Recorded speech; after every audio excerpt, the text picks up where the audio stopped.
خون میں York acid بڑھ جائے تو ایک درمیانی سائز کی مولی کے ٹکڑے کر کے اس پر صرف ایک لیمو چھڑک کر نہار منہ کھا لیں اور 1 گھنٹے تک کچھ نہ کھائیں.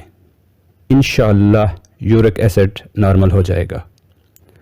سانس کی بیماری میں ایک چھوٹے پیاز کے رس میں بڑی الائچی کو توے پر بھون کر اس کے دانے نہار منہ کھا لیں. یہ سانس کی بیماری میں بہت مفید ہوتا ہے. جن لوگوں کے ہاتھ کپکپاہٹ کا شکار ہو جاتے ہیں ایسے لوگوں کو کھانے میں نمک کی مقدار کم کر کے 1/4 کر دینی چاہیے اور صبح ننگے پاؤں اوس یا شبنم والی گھاس پر چلنا چاہیے. انشاءاللہ ہاتھوں کی کپکپاہٹ کچھ عرصے میں دور ہو جائے گی.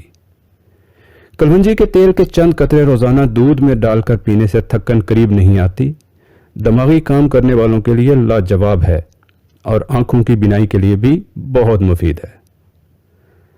بھنے ہوئے چنے تقریباً 1 چٹانک اور 21 دانے گری بادام صبح نہار منہ چبا کر کھائیں اور سدا جوانی کا لطف اٹھائیں.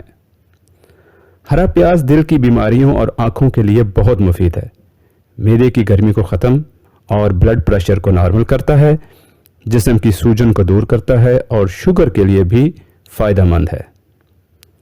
دوپہر کا کھانا کھا کر کیلولا کرنا دماغی کارکردگی اور یادداشت کو بہتر بناتا ہے اور دل کے دورے کا خطرہ بھی کم ہو جاتا ہے. اگر آپ کچھ یاد کرنے کی کوشش کر رہے ہیں لیکن یاد نہیں آ رہا تو ہاتھوں کی مٹھیاں بنا کر ان کو زور سے دبائیں. یہ عمل آپ کی یادداشت کو ایک دم متحرک کر دے گا. اگر آپ کسی وجہ سے بہت بے چین ہیں تو 1 کپ دہی یا مٹھی بھر خشک میوہ جات کھا لیں. ان میں امائنو ایسڈ موجود ہوتا ہے جو آپ کے دماغ کو پرسکون کر دے گا.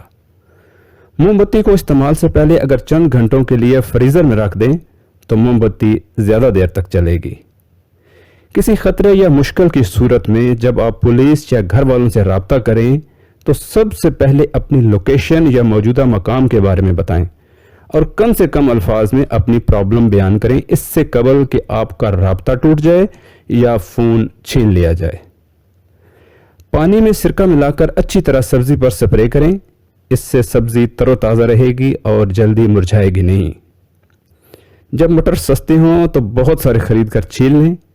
1 دیگچی میں پانی ابالیں. اس میں 1 کھانے کا چمچ سفید سرکہ اور 1 کھانے کا چمچ چینی ڈالیں. اب مٹر ابلتے پانی میں ڈالیں اور فوراً ہی چھان کر یک ٹھنڈے پانی میں ڈال دیں. اب انہیں خشک کر کے ایئر ٹائٹ تھیلوں میں بھر کر فریز کر لیں اور سال بھر مزے سے کھائیں. تازہ چپاتی کو ڈبے میں بند کرتے وقت اس میں تھوڑی سی ادرک رکھ دیں. چپاتی ایک دم نرم اور تازہ رہے گی. چاولوں کو کیڑا لگنے سے بچانے کے لیے ان میں کچھ لونگ رکھ دیں. چاولوں کو کیڑا نہیں لگے گا.